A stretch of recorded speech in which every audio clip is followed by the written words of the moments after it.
basketball, dribbling, and passing.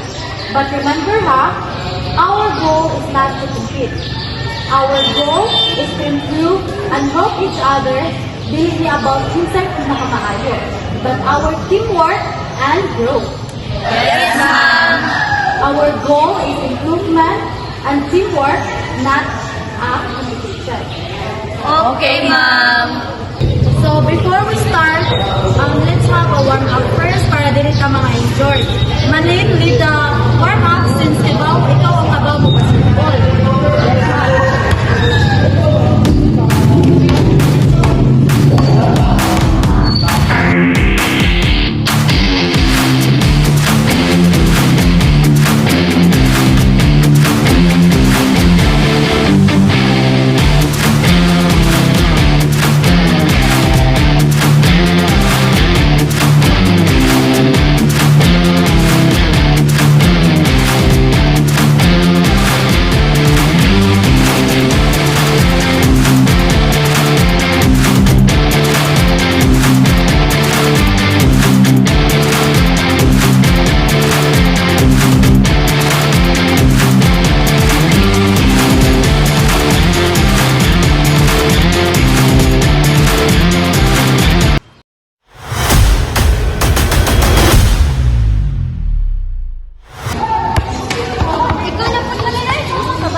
Good control, Malin.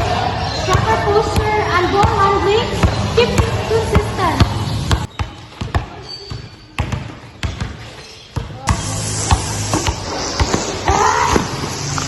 Mamurag ang bulak. Matigit ka na sa buhay.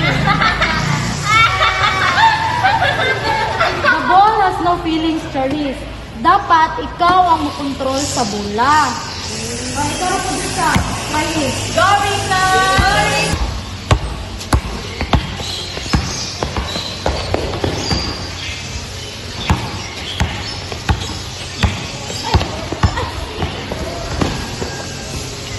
Ma'am, mura ganahan na gusto mo ulit. That means you need a better control. Relax your hands, bend your knees. Basketball is not a boxing. Ayaw ko nataha ang bola. Okay, ma'am. So, gather sa everyone, kaya na ko istorya about yung performance. Karon. Okay, ma'am.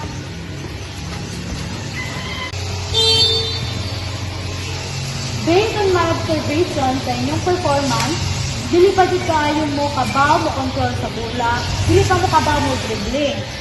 So, only Malin Rajud ang kabaw mo control sa bola. So, to make this effective, we will divide into a station. Station 1. Slow dribbling while walking. Station 2. Zigzag dribbling through cone.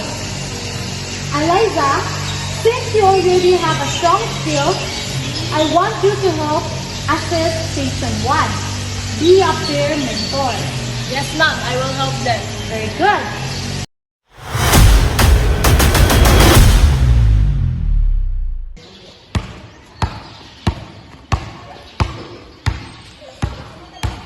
Ria, bend your knees slightly and use your fingertips, not your palm. Okay. Dili din yung volleyball style? Yes, exactly.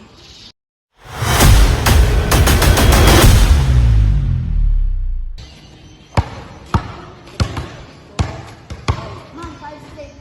Excellent. Gisa, see? Improvement.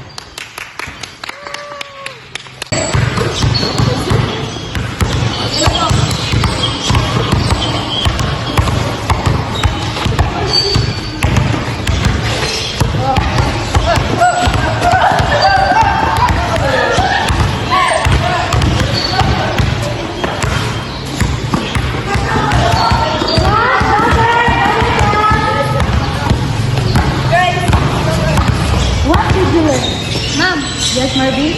Mistakes part of our learning. Very good. How about you, Charisse? Teamwork helps a lot. Ako, ma'am. Yes, Rika? Mas confident ako karong gamay. Good! Remember, physical education is not about being the best. It is about discipline, effort, and growth. And next meeting, I expect fewer runaway basketballs. So before we end this our performance, clap your socks.